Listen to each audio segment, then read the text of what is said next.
আরো একটি গুরুত্বপূর্ণ খবর, অসুস্থ বসিরহাটের তৃণমূল প্রার্থী হাজী নুরুল ইসলাম। কলকাতার বেসরকারি হাসপাতালে ভর্তি হাজী নুরুল। টাকিতে কর্মী সভার পরই অসুস্থ হয়ে পড়েন তৃণমূল প্রার্থী।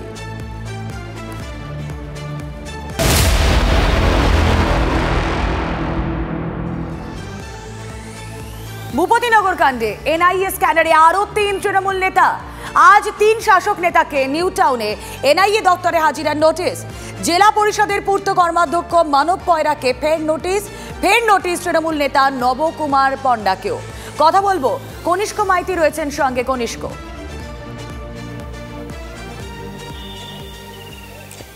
দেখো রুমেলা, এজেন্সি ভোট এসেছে, অর্থাৎ 2024 সালের লোকসভা নির্বাচন কার্যত প্রচার রমরমা, এবং সেই প্রচারে উত্তাপ যত বাড়ছে, এজেন্সি সক্রিয়তা নিয়েও শাসক দল তৃণমূল কংগ্রেস যেমন প্রশ্ন তুলছে, পাল্টা কিন্তু এই যে সমগ্র বিগত দিনে দুর্নীতি সহ একাধিক ইস্যু রয়েছে, সেই ইস্যুতে যেসব মূল যে আসামি তাদের বিরুদ্ধে যে তদন্ত চালিয়ে বা তদন্তে সাফল্য আনার জন্যই কিন্তু এজেন্সি সক্রিয়তা দেখা যাচ্ছে।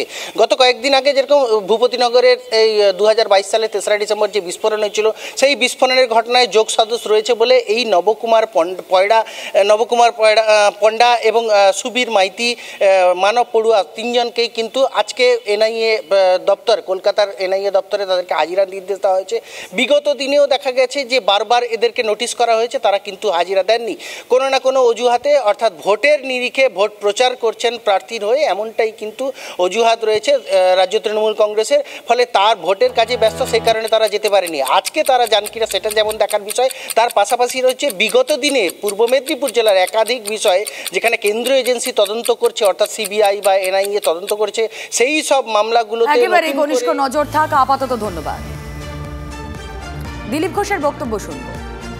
অপেক্ষা করছে, এই যা এখানে এরা বিষ পুঁতেছে না, তার গাছ উঠেছে, এখন সেই কাটা হবে সব, আর টিএমসিকে এর পুরো দায় নিতে হবে। গত কয়েকদিনের একটা ভ্যাপসা গরম ছিল, তারপর থেকে দেখুন আবহাওয়াটা কেমন একটা চনমনে, অস্বস্তিকর পরিবেশটা নেই। কিন্তু আবহাওয়া যাই হোক না কেন, রাজনীতির আকাশে তুমুল ঝড় উঠছে। সৌজন্যে এনআইএ তদন্ত, এনআইএ অভিযানের নেপথ্যে চক্রান্ত দেখছে তৃণমূল। বিজেপি নেতা জিতেন্দ্র তিওয়ারির কথা মতোই নাকি তৃণমূল নেতাদের বাড়িতে হানা দিচ্ছে এনআইএ, আর এই জন্য এনআইএ এসপির বাড়ি গিয়ে নাকি বৈঠকও করে এসেছেন জিতেন্দ্র তিওয়ারি।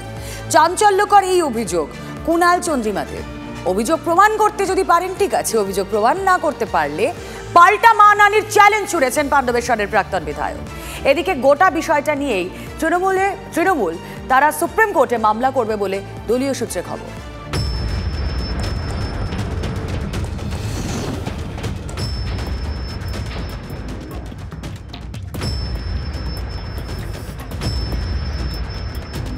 ইলেকশনের আগে কেন অ্যারেস্ট করে?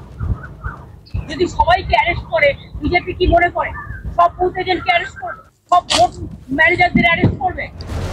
ভূপতিনগরে এনআইএর ওপর হামলার পরই কেন্দ্রের ক্ষমতায় থাকা বিজেপিকে কাঠগড়ায় তুলেছিলেন মমতা বন্দ্যোপাধ্যায়।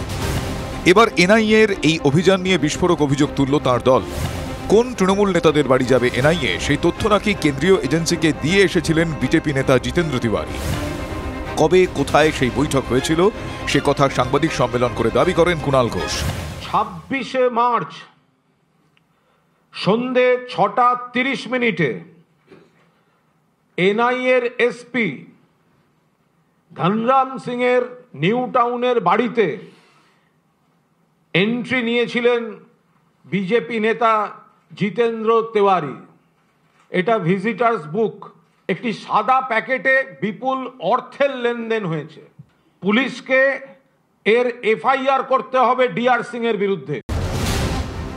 অভিযোগের প্রমাণ খুঁজতে আসানসোলের বিজেপি নেতা ও এনআইএর এসপির টাওয়ার লোকেশন খতিয়ে দেখারও দাবি তুলেছেন কুণাল ঘোষ।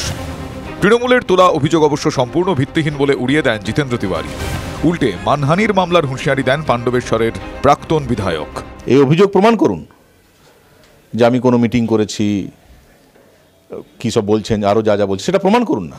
সেই স্টেটমেন্ট যদি উনি প্রত্যাহার না করে নেন, তাহলে 7 দিন পর আমি ওনার বিরুদ্ধে লিগ্যাল নোটিশ দিয়ে ডিফেমেশনে মামলা। জিতেন্দ্র তিওয়ারি মামলার হুঁশিয়ারি দিয়েছেন, পাল্টা চ্যালেঞ্জ ছুড়েছেন অভিষেকও। বিজেপির নেতা জিতেন তিওয়ারি উনি বলেছেন যে আমাদের বিরুদ্ধে মিথ্যে মামলা করবেন।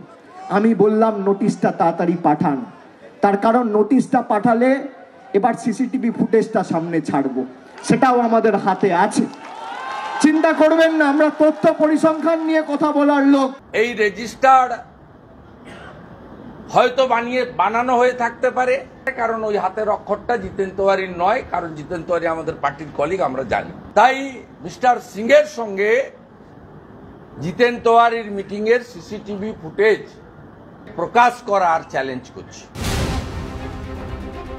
কুণাল ঘোষের অভিযোগ, 26শে মার্চ এনআইএর এসপির নিউ টাউনের আবাসনে গিয়েছিলেন জিতেন্দ্র তিওয়ারি। অভিযোগের পরই সেই ঠিকানায় পৌঁছে গিয়েছিল TV9 বাংলা। এই যে নিউটাউন হাইটস, এই নিউটাউন হাইটস নিউটাউনের একটি অভিজাত আবাসন, এবং সেই আবাসনের যে ব্লকের 66 নম্বর ফ্ল্যাটে থাকেন এনআইএর এসপি DR সিং, সেই ফ্ল্যাটটি গত 8ই জুলাই 2023 সাল থেকে 11 মাসের ভাড়া নিয়েছিলেন DR সিং, যিনি বর্তমানে এনআইএ এসপি রয়েছেন। এক চিকিৎসক দম্পতির কাছ থেকে তিনি ভাড়া নেন। নিউ টাউন হাইটসের ভিজিটার্স বুকে JK তিওয়ারি ক্যামাক স্ট্রিটের ঠিকানাও খতিয়ে দেখতে সেখানে পৌঁছন আমাদের প্রতিনিধি। যেটা অভিযোগ করছে তৃণমূল, সেখানে রেজিস্টার্ড বুকে যে বাড়ির ঠিকানা দেওয়া হয়েছিল সেই বাড়িটি হচ্ছে ক্যামাক স্ট্রিটের এই সরস্বতী নিকেতন বলে আবাসন। এখানে জিতেন্দ্র তিওয়ারির ফ্ল্যাট তো রয়েছে? হ্যাঁ, फ्लैट আছে। কে থাকেন এখানে? जितेंद्र तिवारी जी থাকে। कितना दिन है ये जो जितेंद्र तिवारी का फ्लैट यहाँ पर? करीब 7-8 साल हो गए। 7-8 साल हो गया। তৃণমূলের অভিযোগ গোটাটাই রাজনৈতিক উদ্দেশ্য প্রণোদিত একটি তদন্ত চলছে, এবং তারা এনআইএ এসপির বিরুদ্ধে FIR হোক এমনটাই দাবি জানিয়েছেন। অন্যদিকে গোটা বিষয়টা প্রকাশ্যে আসার পর বা এই অভিযোগ সামনে আসার পর রাজনৈতিকভাবে বিজেপি তাদের রাজনৈতিক কর্মী এবং নেতা জিতেন্দ্র তিওয়ারির পাশে দাঁড়িয়েছেন।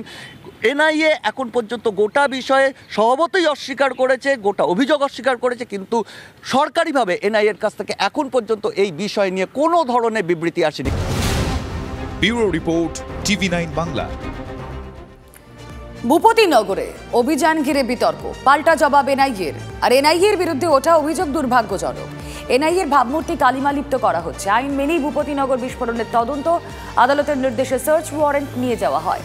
আইন মেনেই ভূপতিনগরে যান এনআইএর অফিসাররা। বিনা প্ররোচনায় হামলা চালানো হয় ভূপতিনগরে, পাল্টা বিবৃতি জারি করে জানিয়েছে এনআইএ।